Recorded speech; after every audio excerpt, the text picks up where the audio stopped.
Ladies and gentlemen, Paul Leslie presents. And now your host, Paul Leslie. Ladies and gentlemen, it's a great pleasure to welcome our special guest, Matt Costa, here at the Loft at Center Stage. First of all, thanks for making the time to do this. Thanks for having me on the show. Who is Matt Costa?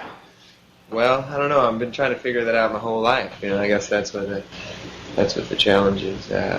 But today, songwriter, gonna be doing some songs here and in Atlanta for the time being. And let's see, 28 years old, and yeah, enjoying it.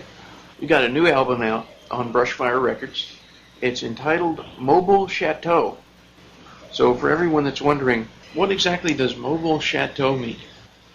Well, quite literally, my wife had made a mobile in a chateau that we were staying at in France. So then from there, the idea kind of changed into a movable feast sort of thing, and all the people that were involved in making the record playing on it. Do you have a favorite song from the album? Yeah, I really like, well, shoot, it's hard. Every day it's different, Yeah. Because you've got different, you feel different ways every day. I really like the way Drive turned out. I like that song because it was a collaboration in a sense that I took the initiative to make. There's a singer from the 60s named Bob Lind who wrote a song called Go Ask Your Man. And my uncle had turned me on to him. So it's half of his lyrics and half of my lyrics, and then I rewrote all the music to it and things. So I essentially co-wrote and rewrote an old song that was half my idea and half the original idea.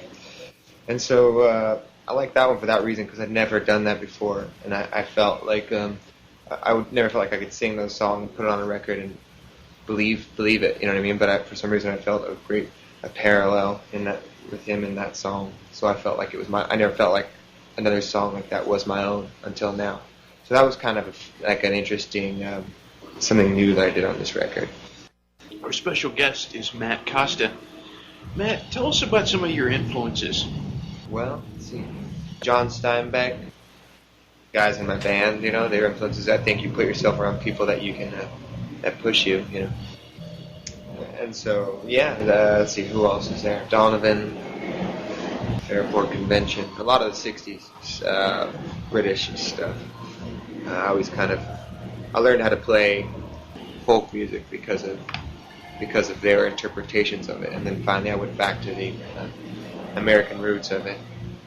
But now I'm kind of going back to, I always go back to those British late 60s records for inspiration. At least on this record I did. I wanted to ask you about one of the songs from the last album, Unfamiliar Faces. The song is Mr. Pitiful. I really like that one. If you don't mind going back to talk about the last record. Sure, yeah. Well, I wrote that song. I bought a piano from this piano shop in Sacramento, and I just moved into a place up there that I was renting. And I bought this piano. It was like a nice piano shop, but they had thousands of dollars worth of piano. Like $100,000 pianos, $50,000 pianos, nice Steinways, nice ones. But I found this one that was in the corner because I didn't have enough money to buy a real nice piano. But I saw a piano in the corner. Well, I asked the guy how much it was. And he's like, this one? He's like, trying to get rid of this one. The finish was all messed up on it. The keys were all jagged. Wood was coming through on the black keys. And he was like, I'll give it to you for $250. And I was like, $250? He's like, yeah, you just got to get someone to take it home. I had a friend pull a truck up, and I gave him $250 and took that piano home. Started working on playing more piano. I always like playing on the piano. I think it's a helpful tool when you can't go any further on a guitar. You can kind of take a melody to the piano, chords and stuff like that, and it can grow. You don't get the full low end on the guitar for the bass notes, so you can't hear how things play together. So the piano's helpful in that sense. So I wrote Mr. Pitiful one day on that piano. And that's the first song I ever wrote on that piano. Feeling of how someone's own character or something like that can make you feel like you did something personally that that offended them, and just being like kind of, I guess, on both ends, like getting over it and being like, let's get over that hump. It just sounded almost ironic the way that the lyrics play with the upbeat thing. I like using subjects that juxtapose the music, because I'm always really drawn to, upbeat melodies and upbeat sound. Is there a part of music that you'd say that you like better than the other? You write songs, you record music, and you perform. Could you pick an area of music that you like more than the other? You're in different modes and you're doing each one, but they all interplay, so you can't. Sometimes you try to emulate sounds from a live show and a recording, or sometimes you do the opposite. Sometimes you try to emulate sounds from recording on a live show, and sometimes you're working on you're playing a song and you're writing you write a little riff or something to a song, and you're doing it during sound check or something like that. And sometimes maybe you're in the middle of a show and you try something out, a song that you never thought of it that way, just because in the moment it makes you think about it differently. So then you play, you push yourself to play it, you discover something about it. I think they're all intertwined. Mm-hmm. So it's hard to pick a favorite one, but I would say I like the writing process and like the satisfaction of creating something new and writing a song. I like the creation aspect of it. Mm-hmm. That's my favorite part. So writing a song and having that feeling afterwards that you kind of release this feeling or whatever, and now it has an identity. That's what I really like. And even older songs too, recreating those, like making those evolve with your own musical abilities as you play. You're going to learn more. That's one thing I've done. I've recently on this record I've been wanting to do is like subtle changes in the songs over going to like radio stations and things like that when we do performances in the studios at NPR things and stuff like that, incorporating things that weren't on the original recordings or on the records, because so those are documented as the time, something that will be worked out, because you don't want to go back and re-record a whole record, but it's cool to like capture that moment again with an evolution. Mm-hmm. I don't know. That's something that I recently, only within the past month or so, or on this tour, I've been really enjoying the idea of trying to do. Interesting. Yeah. When somebody goes and they hear you perform, or when they listen to one of your records, what is it that you want the listener to get out of that experience? Well, when someone listens to the music, I think that a sense of relation. That a lot of times there's life lessons, in music, and you hear something and you go, man, I never knew that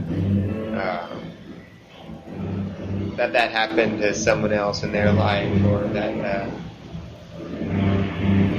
or in the same way how to certain times how to deal with something, or just a little bit of an escape from the monotony of some things,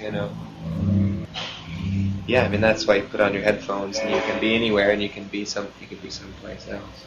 So I think trying to take the listener, trying to create as much of an out-of-body experience as possible. We're going to play a song from Matt Costa's first album, Songs We Sing. This is Yellow Taxi. The latest album is Mobile Chateau, and everyone can check out mattcosta.com. They can also check out brushfirerecords.com.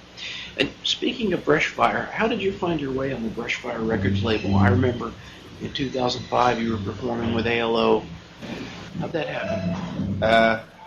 Well, I put out first record Songs We Sing with my friend Tom. We did it independently, and Emmett Malloy and Jeff Johnson heard that. They are two main folks behind Brushfire Records, and they asked me to come on tour. And in the middle of that tour, we've been getting along so well. They'd asked me if I wanted to put my music out on their record. And so that's how it came about. So I said yeah, because I liked a lot of the ideas that they put so much time into the music. It's nice when the music kind of becomes a community and also gives back to good good causes, and the people's motives in it are true and pure. Yeah. I feel that way with it. Well, I have one final question for you. For all the people who are going to be listening to this interview and this broadcast, is there anything before we leave that you'd like to say to everyone listening? Keep on keeping on, and make sure you remember to enjoy things, because sometimes it's easy to forget that. I have to remind myself, that all the time. In any circumstance, it's easy to take things for granted. It's the people around you and everything. So don't take anything for granted, because there's always someone in a worse position than you. And you gotta, when that person isn't, you see someone in that position, you gotta help them up. Mr. Costa? Yep. Thanks for the interview. Yeah, my pleasure.